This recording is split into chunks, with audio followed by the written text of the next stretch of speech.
बहुत ही magical remedy लेके हाजिर हुए हैं जो कि आपकी स्किन के लिए बहुत फ़ायदेमंद चीज़ है कि स्किन के ऊपर जो ग्लो है उसको बढ़ाएगा। आपकी स्किन पे अगर कोई रिंकल्स हैं, झुर्रियाँ वगैरह हैं तो उसको भी ख़त्म करेगा और आपकी स्किन को बिल्कुल इस तरह कर देगा जैसे आप 10-15 साल पीछे चले जाएंगे। अस्सलाम वालेकुम, मैं शेफ़ मोहम्मद आसिफ फ्लेवर बादशाह की तरफ से मुखातिब हूँ जी। बड़ी मेहरबानी आप सब हमारे चैनल पे आए, दिल की अता गहराइयों से आपका शुक्रिया, वेलकम करते हैं आपका। तो आज बड़ी ज़बरदस्त रेमेडी लेके हाज़िर हुए हैं अपनी बहनों के लिए, अपनी बेटियों के लिए, तो जिनके बारे में बॉस बताएंगे कि ये क्या तोहफ़ा लेके हाज़िर हुए हैं जी आपके लिए। तो जी सर बताएं हमारे व्यूअर्स को जी क्या। अस्सलाम वालेकुम व्यूअर्स, वेलकम टू फ्लेवर बादशाह। आज जी आपकी खिदमत में एक बहुत ही मैजिकल रेमेडी लेके हाजिर हुए हैं जो कि आपकी स्किन के लिए बहुत फ़ायदेमंद चीज़ है।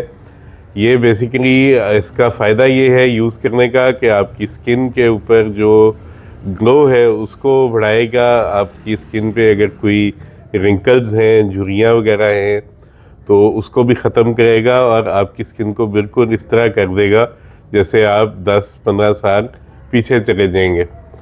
तो माशाल्लाह बहुत ज़बरदस्त रेमेडी है जी, और बहुत अरसे से ये आजमाई भी जा रही है हमारे ख़ानदान में। तो इंशाल्लाह आपको दिखाते हैं इसका प्रोसेस। जी तो शुरू करते हैं जी। जी बिल्कुल सर, अपनी रेमेडी की तरफ चलते हैं, इंतज़ार की घड़ियाँ ख़त्म करते हैं और आइए हम रेमेडी दिखाते हैं आपको। जी वेलकम गाइस। तो सबसे पहले जी मैं आपको बताऊं कि ये हमने फ्रेश दूध ले लिया, एक कप के अंदर हमने रात भर भिगो के रखी है फटकड़ी का हमने दो इंच का टुकड़ा ले लिया था और इसको हमने रात भर भिगो के रखा है। अब इस टुकड़े को हमने निकालना है, निकाल के इसको हमने सफ़ूफ़ बनाना है, और सफ़ूफ़ कैसे बनाना है वो आपको दिखाते हैं जी। तो फटकड़ी हमने निकाल के रख ली है जैसे कि आपने देखा है, तो इसका सफ़ूफ़ बनाएंगे। इसके साथ साथ हम बाकी चीज़ें आपको दिखाते हैं। ये हमने मिल्क ले लिया है, ड्राई मिल्क, ये भी इसमें जाएगा 2 टीस्पून। इसके बाद हमारे पास हल्दी है, ये भी 1 टीस्पून जाएगा। इसके बाद हमारे पास आटा है, आप चाहें तो गंदम का आटा ले लें, आप चाहें तो चावल का आटा ले लें। तो मेरे पास अवेलेबल आटा था तो मैंने आटा ही पसंद किया, तो आप आटा भी इस्तेमाल कर सकते हैं। इसके बाद हमारे पास 1 अदद लेमन है जिसका हमने रस निकाल के इसमें ऐड करना है। और सबसे पहले अब चलते हैं हम अपनी फटकड़ी का सफ़ूफ़ बनाते हैं और आपको दिखाते हैं जी गाइस। तो आग हमने चला दी है, फ्राई पैन रख दिया है, इस टुकड़े को हमने इसमें डाल देना है और इसको हमने तवे पे या फ्राई पैन में मेल्ट करना है। जब ये मेल्ट हो जाएगी तो आपको इंशाल्लाह ये एक लिक्विड बन जाएगा। लिक्विड के बाद ये ड्राई होगा, ड्राई के बाद ये सफ़ूफ़ इसका हम बनाएंगे और साथ साथ आपको दिखाते भी जाएंगे इंशाल्लाह जी गाइस। ये देखें माशाल्लाह ये लिक्विड बन चुका है और काफ़ी हद तक ये मेल्ट हो चुका है। ये छोटा सा टुकड़ा रह गया है, ये भी हम मेल्ट करेंगे और मेल्ट करने के बाद इसको हम करेंगे ठंडा, और ठंडा करके आपको दिखाते हैं जी गाइस। ये देखें माशाल्लाह इसको हमने पकाया है, इतना पकाया है कि ये खुद ब खुद ही जो है ना ये इधर ड्राई हो चुकी है और बिल्कुल इसका लिक्विड जो है वो एक ड्राई शेप में आ गया है।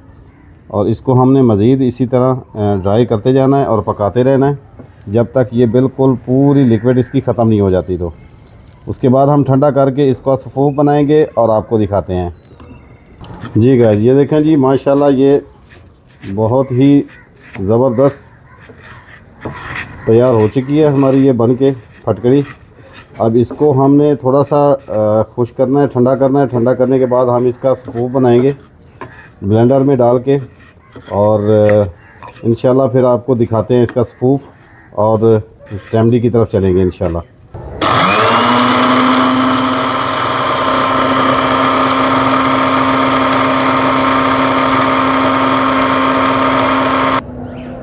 जी गाइस। तो ये देखें जी माशाल्लाह सफ़ूफ़ तैयार है हमारा, और इसको हम अब कन्वर्ट करते हैं अपनी रेमेडी की तरफ चलते हैं, आइए जी। तो सबसे पहले जी हम 2 टीस्पून डालेंगे हल्दी, ये सॉरी फटकड़ी का जो पाउडर है ये हम डालेंगे 2 टीस्पून, और ये डाल दिया।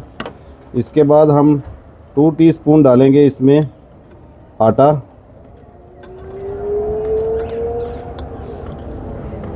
ये डाल दिया। उसके बाद 2 टीस्पून डालेंगे हम ड्राई मिल्क ये डाल दिया, और 1 टीस्पून डालेंगे इसमें हम हल्दी, ये डाल दी। इनकी हमने पेस्ट बनानी है, और पेस्ट बना के और लास्ट में हम लेमन डालेंगे इसमें। लेमन जो है ना वो बहुत अच्छी चीज़ है, ये हम निचोड़ देते हैं इसको डायरेक्टली। ये डाल दिया जी हमने लेमन। अब इसको हम मिक्स करते हैं और इसका पेस्ट बनाते हैं जी गाइस। तो सबसे पहले मैं आपको ये बता दूं कि अगर आपको लेमन सूट ना करे तो आप इसको साइड पे कर सकते हैं, नहीं डाल सकते हैं। तो अगर आपको सही लग रहा है तो आप इसको डालते रहें जी गाइस। तो ये देखें जी, माशाल्लाह हमने लिक्विड फॉर्म में बना लिया है। अब अगर आपको लग रहा हो कि ज़्यादा इसको ब्रश के साथ लगा सकते हैं, ये ब्रश की फॉर्म ब्रश से लगाने के हिसाब से ये ठीक है। अगर आप इसको लेप लगाना पसंद करते हैं थोड़ा सा, तो आटा इसमें और ऐड कर दें और इसको थोड़ा सा गाढ़ा कर सकते हैं। तो इसको सिंपली लगाना है हाथों में और इसको रब करना है। ये हफ्ते में तकरीबन 1 दफ़ा लगाना है आपने, हफ्ते में 1 दफ़ा लगाना है आपने, और इसका बहुत ज़बरदस्त रिज़ल्ट है। और जैसा कि मैं अभी आपको दिखा देता हूँ, ज़रा हम अपने हाथों पे लगा के आपको दिखा भी सकते हैं। तो ये इसका कोई साइड इफ़ेक्ट नहीं है। ये जो आपके काले हाथ हैं, जैसे कि आप देख रहे हैं कि मेरे हाथ काले हैं, तो ये मैं अपने लिए ज़रूर इस्तेमाल करूँगा अब, और आप भी इसको लगाएं। तो ये बहुत ही ज़बरदस्त चीज़ है, इसको ऐसे ऐसे आप रब करते रहें और इंशाल्लाह ये बहुत ज़बरदस्त चीज़ है। हफ्ते में तकरीबन 1 दफ़ा आप लगाएं, हाथों पे लगाएं। अगर आप चेहरे पे लगाना चाहें तो लगा सकते हैं। ये हाथों की स्किन को टाइट भी करेगा, चेहरे को भी टाइट करेगा। और इसके लगाने के बाद मैं एक आपको ख़ास चीज़ बताऊं कि आप कोई भी अच्छा सा जैसे कि विटामिन ई होते ए होता है, या जिसको फ़िश का ऑयल भी कहा जाता है, तो इस तरह के कोई सीरम लेके आप इसके बाद मुंह को अच्छी तरह धो के किसी अच्छे सूप से साबुन से या किसी और चीज़ से तो धो के अच्छी तरह, इसके बाद आप सीरम लगाएं अपने चेहरे पे और इंशाल्लाह बहुत ज़बरदस्त रिज़ल्ट आएंगे। इसी के साथ मैं आपसे इजाज़त चाहूँगा। तो मैक्सिमम इसकी टाइमिंग जो है लगाने की, वो 10 से 15 मिनट आपने इसको लगा के रखना है। लगाने के बाद 10-15 मिनट के बाद आप इसको वॉश करें अच्छे से। उसके बाद आप कोई सीरम लगाएं अच्छा सा, उसके बाद जो भी आपको पसंद हो तो लगाने के बाद आप इंशाल्लाह हफ्ते में 1 बार लगाया करें। ये झुर्रियाँ ख़त्म करेगा, चेहरे की ग्लो अच्छी आएगी, रौनक आएगी चेहरे पे। और सबसे बड़ी बात है कि जो आपके हाथों की या दाग धब्बे हैं चेहरे के, वो भी रिमूव करेगा इंशाल्लाह। तो इसी के साथ मैं आपसे इजाज़त चाहूँगा। इंशाल्लाह नेक्स्ट वीडियो में रेमेडी लेके कोई अच्छी सी हाज़िर होंगे इंशाल्लाह दोबारा से। तो तब तक इजाज़त दीजिए। पाकिस्तान जिंदाबाद। अल्लाह हाफ़िज़।